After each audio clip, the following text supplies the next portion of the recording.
नमस्कार दोस्तों। आज हम करने वाले हैं simple interest and compound interest के 5 इंपोर्टेंट क्वेश्चंस जो आपके आरआरबी ग्रुप डी एग्जाम में आ चुके हैं। इन क्वेश्चनों को हम बहुत ही सिंपल तरीके से और कम टाइम में सॉल्व करेंगे, वो भी कॉन्सेप्ट के साथ। तो सबसे पहले हम फर्स्ट क्वेश्चन सॉल्व कर लेते हैं। पहला क्वेश्चन सॉल्व करने से पहले कुछ चीजें हम समझ लेते हैं। अब देखो, कंपाउंड इंटरेस्ट को रेशो मेथड से बहुत ही आसान तरीके से निकाला जा सकता है। आपको कुछ चीजें याद रखनी है, जैसे कि यदि आपको टाइम 2 वर्ष दिया हुआ है तो रेशो क्या लेके चलना है, तो रेशो लेके चलना है आपको 2:1। यदि आपको टाइम 3 वर्ष दिया हुआ है और आपको कंपाउंड इंटरेस्ट निकालने के लिए बोला जाए तो रेशो लेके चलना है, पहले 3 रखना है, इन दोनों को जोड़ेंगे, ये आपका 3 हो जाएगा, जो एक बचा हुआ है आपको ये रखना है। तो 3 वर्ष के लिए रेशो आपका ये बन जाएगा। यदि आपको टाइम 4 वर्ष दिया हुआ है तो रेशो क्या बनेगा, 4 आपको रखना है, इनको जोड़ेंगे, ये आपका 6 हो जाएगा, 3 1 4 होता है, और जो लास्ट में 1 बचा हुआ है इसको रख देंगे, तो 4 6 4 1 बन जाएगा। यदि आपको टाइम 5 वर्ष दिया हुआ है तो रेशो क्या बनेगा, सबसे पहले आपको 5 रखना है, इन दोनों को जोड़ेंगे आपका 10 हो जाएगा, इनको जोड़ेंगे आपका 10 हो जाएगा, 4 और 1 ये आपका 5 होता है, तो रेशो बनेगा, और एक जो बचा हुआ है आपको यहाँ रख देना है, तो इसका रेशो बनेगा 5:10:10:5:1। इसी टाइप से आप कितने भी वर्ष का रेशो आसानी से निकाल सकते हैं। क्वेश्चन में लिखा हुआ है, अरुण ने जयंती से 10% वार्षिक चक्रवृद्धि ब्याज की दर पर कंपाउंड रेट पर 9,000 रुपए की राशि उधार ली। अरुण द्वारा 2 वर्ष बाद सभी बकाया चुकाने के लिए भुगतान की गई कुल राशि कितनी है। मतलब 2 वर्ष बाद उसको कितना लौटाना पड़ेगा। कंपाउंड रेट आपको दिया हुआ है, तो आपको कुछ नहीं करना है, आपको 2 वर्ष दिए हुए हैं तो 2 वर्ष का रेशो बनता है 2 और 1, ये चीज आपको रखना है। और 9,000 रुपये पर 10% का ब्याज आपको निकालना है, तो 9,000 का 10% आपका बनता है 900। कंपाउंड इंटरेस्ट का मतलब होता है ब्याज के ऊपर ब्याज लगाना, तो आपको 900 रुपये पर दोबारा 10% लगाना पड़ेगा, तो 900 का 10% आपका बनता है 90। अब इसकी मल्टीप्लाई कर देना है, 2 की 900 से गुणा करेंगे आपका 1800 आ जाएगा, और 1 की 90 से गुणा करेंगे आपका 90 आ जाएगा। तो 2 वर्ष का जो कंपाउंड इंटरेस्ट है आपका 1890 रुपये आ चुका है, और क्वेश्चन में बोला गया था कि 2 वर्ष बाद उसे कितनी राशि लौटानी पड़ेगी, तो 1890 रुपये ये कंपाउंड इंटरेस्ट के लौटाने पड़ेंगे, और साथ में उसने जो 9,000 रुपये उधार लिए थे ये भी उसको लौटाने पड़ेंगे। तो 1890 और 9,000 ये आपके 10,890 होते हैं, और 10,890 आपके फर्स्ट ऑप्शन में दिया हुआ है, तो फर्स्ट ऑप्शन आपका राइट आंसर हो जाएगा। तो मैं उम्मीद करता हूं कि क्वेश्चन आपकी समझ में आ गया होगा। अब इसके बाद दोस्तों अपना अगला क्वेश्चन सॉल्व कर लेते हैं। अब देखो, सेकंड क्वेश्चन में लिखा हुआ है, एक राशि को, ये देखने में बड़ा है लेकिन काफी आसान क्वेश्चन है। इस क्वेश्चन में लिखा हुआ है, एक राशि को साधारण ब्याज की एक निश्चित वार्षिक दर पर, सिंपल इंटरेस्ट दिया हुआ है, निश्चित वार्षिक दर पर 8 वर्ष के लिए निवेश किया गया है। किसी राशि को सिंपल इंटरेस्ट की रेट पर 8 वर्ष के लिए निवेश किया गया है। यदि इस राशि को वास्तव में इसे निवेश की दर से 8% अधिक कि वार्षिक साधारण ब्याज की दर पर निवेश किया गया होता, तो इस पर 8 वर्ष की अवधि के अंत में ब्याज के रूप में 4,000 रुपये अधिक प्राप्त होते। तो निवेश की गई राशि आपको निकालनी है।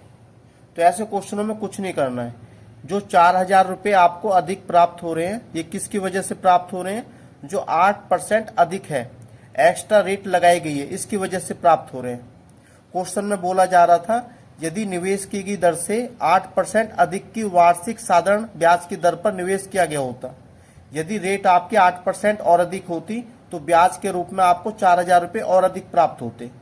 तो जो 4,000 रुपये है इस 8% की वजह से है। 1 वर्ष की रेट है 8%, तो 8 वर्ष की जो रेट है ये आपकी 64% हो जाएगी। जो 4,000 रुपये है ये 64 की वैल्यू है, और आपको निकालना है निवेश की गई राशि है कितनी, प्रिंसिपल अमाउंट है कितनी। तो प्रिंसिपल अपने आप में होता है 100%, तो 100 की वैल्यू आपको निकालनी है। तो आपको कुछ नहीं करना है, 16 से काटेंगे, 16 चौके 64, 16 से काटेंगे, 16 दूनी 32 और 16 पंजे 80, ये आपका 250 पे कटेगा। 4 से काटेंगे, ये आपका 25 पे कटेगा। 25 गुणा 25 आपका 625 होता है, और जीरो आपकी बची हुई है। तो मूलधन और प्रिंसिपल यहाँ से 6,250 रुपये निकल के आ चुका है, और ये आपका फोर्थ ऑप्शन में दिया हुआ है, तो फोर्थ ऑप्शन आपका राइट आंसर हो जाएगा। और दोस्तों इसके बाद अपना अगला क्वेश्चन सॉल्व कर लेते हैं। थर्ड क्वेश्चन में लिखा हुआ है, ₹5,000 की धनराशि को दो भागों में बांटा गया है। एक भाग को 5% वार्षिक साधारण ब्याज की दर पर बैंक ए में जमा किया गया और दूसरे भाग को 10% वार्षिक साधारण ब्याज की दर पर बैंक बी में जमा किया गया। यदि प्राप्त कुल वार्षिक ब्याज ₹350 है तो बैंक ए में जमा की गई धनराशि कितनी थी, ये आपको निकालना है। जो ₹5,000 है इसे दो भागों में डिवाइड किया गया है। दो भाग मान लेते हैं, पहला भाग ए है और दूसरा भाग है आपका बी। तो दोनों को जोड़ेंगे तो आपका ₹5,000 निकल के आ जाएगा। एक राशि को दो भागों में डिवाइड किया गया है। पहला भाग ए है, इस भाग को बैंक ए में 5% के रेट पे जमा किया गया है। यदि यहां से हम सिंपल इंटरेस्ट निकालें तो कैसे निकलेगा? आपको पता है जो सिंपल इंटरेस्ट होता है ये होता है PRT अपॉन में 100।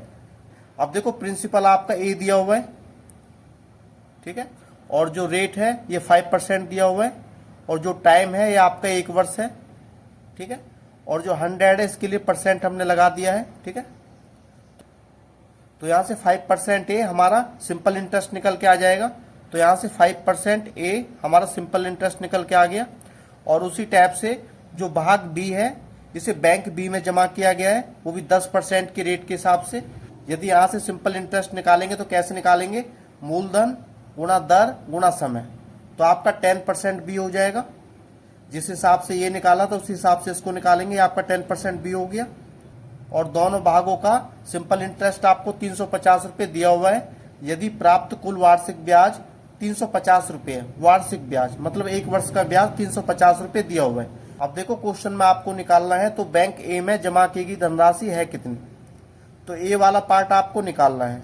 तो हम क्या करेंगे, जो बी वाला पार्ट है इसको बराबर कर लेंगे। तो बी के साथ आपको 10% दिया हुआ है तो 10% के ऊपर मल्टीप्लाई कर देंगे। 10% की यहाँ मल्टीप्लाई करेंगे तो 10% ए हो जाएगा। 10% की यहाँ मल्टीप्लाई करेंगे तो 10% बी हो जाएगा। 10% की यहाँ मल्टीप्लाई करेंगे तो आपका ये हो जाएगा। 5,000 का 10% आपका 500 होता है। अब इसको सॉल्व कर लेते हैं। अब देखो ये आपका माइनस हो गया, ये माइनस हो गया, ये माइनस हो गया, ये से ये कैंसिल आउट। 10% में से 5% जाएगा तो आपका 5% ए बचेगा। और देखो 500 में से 350 जाएगा तो आपका 150 बचेगा। ए की वैल्यू आपको निकालनी है। 5% का मतलब होता है 5/100। तो 100 आपको ऊपर आ जाएगा और जो 5 है आपका नीचे आ जाएगा। अब इसको सॉल्व कर लेते हैं। 5 से काटेंगे, 5 से 15, 30 पे गया और 30 की 100 से गुणा करेंगे तो आपका ₹3,000 निकल के आ जाएगा। तो जो पहला भाग है जो बैंक ए में जमा किया गया था वो आपका ₹3,000 है। अब देखो आपका ₹3,000 निकल के आ गया है, लेकिन ₹3,000 ऑप्शन में नहीं है, ऑप्शन आपके गलत दिए हुए हैं। तो इसको हम ₹3,000 बना लेते हैं। तो बैंक ए में जमा की गई धनराशि आपकी ₹3,000 है, जो कि सेकंड ऑप्शन में दिया हुआ है। ऑप्शन आपके रॉन्ग थे। अब इसके बाद इसके जैसे ही अगला क्वेश्चन हम सॉल्व कर लेते हैं। अब देखो फोर्थ क्वेश्चन इसके जैसे ही दिया हुआ है। इसमें बोला जा रहा है एक व्यक्ति किसी कंपनी में कुल ₹10,000 की राशि निवेश करता है। राशि का एक हिस्सा 10% वार्षिक साधारण ब्याज पर और शेष भाग 15% वार्षिक साधारण ब्याज पर निवेश करता है। दो भागों में इन्वेस्ट की जा रही है। ₹10,000 की अमाउंट दो भागों में इन्वेस्ट की जा रही है। पहला भाग ए है, दूसरा भाग बी है। इसे ₹10,000 में इन्वेस्ट किया गया है। आगे बोला जा रहा है पहले भाग को 10% के हिसाब से और दूसरे भाग को 15% के हिसाब से इन्वेस्ट किया गया है। यदि 2 वर्षों में अर्जित कुल ब्याज ₹2,400 है। जो हमने तीसरा क्वेश्चन किया था उसमें 1 वर्ष का ब्याज दिया हुआ था, इसमें 2 वर्ष का ब्याज दिया हुआ है। अब देखो इसके बाद हम सिंपल इंटरेस्ट निकाल लेते हैं। पहला भाग जो इन्वेस्ट किया गया था वो ए है। इस पर सिंपल इंटरेस्ट कितना बनेगा 2 वर्ष का। इसे 10% के हिसाब से इन्वेस्ट किया गया था तो 2 वर्षों में इसका जो ब्याज बनेगा 20% ए बन जाएगा। तो ये 20% ए हो गया। उसी टाइप से जो दूसरा भाग था इसे 15% के हिसाब से इन्वेस्ट किया गया था। इस पे जो इंटरेस्ट बनेगा कितना बनेगा 2 वर्षों के लिए 15 दूनी 30% बी बन जाएगा। ये आपका 30% बी हो गया। और क्वेश्चन में आपको निकालना था कि जो राशि 15% पे इन्वेस्ट की गई है वो कितनी है, मतलब बी की वैल्यू आपको निकालनी है। और 2 वर्षों का जो सिंपल इंटरेस्ट है आपको ₹2,400 दिया हुआ था। अब आपको कुछ नहीं करना है, ए वाले पॉइंट बराबर कर लेंगे तो आपकी बी की वैल्यू निकल के आ जाएगी। ए के साथ 20% है तो 20% की सभी जगह मल्टीप्लाई करनी पड़ेगी। यहाँ मल्टीप्लाई करेंगे तो 20% ए हो जाएगा, ये आपका 20% बी हो जाएगा। और 10,000 का 20% आप निकालोगे, देखो ये से कैंसिल आउट तो आपका ₹2,000 निकल के आ जाएगा। अब इसको सॉल्व कर लेते हैं। ये देखो माइनस का हो गया, ये माइनस का हो गया, ये माइनस का हो गया, ये से ये कैंसिल आउट। तो यहाँ से आपका माइनस का 10% बी बचेगा। और देखो यहाँ से ये 2000 है, माइनस का 2400 है, तो यहाँ आपका माइनस का 400 बचा। माइनस से माइनस कैंसिल आउट। 10% का मतलब होता है 10/100। जो 100 है ये आपको ऊपर आ जाएगा और जो 10 है ये आपका नीचे आ जाएगा। 0 से 0 कैंसिल आउट, तो बी आपका 4000 रुपये आ गया। जो राशि 15% पे इन्वेस्ट की गई थी वो आपकी 4000 रुपये है और 4000 रुपये आपका फर्स्ट ऑप्शन में दिया हुआ है, तो फर्स्ट ऑप्शन आपका राइट आंसर हो जाएगा। और यह क्वेश्चन दोस्तों आपकी प्रैक्टिस के लिए है। यदि आपको वीडियो अच्छी लगी हो तो like, subscribe and share my video.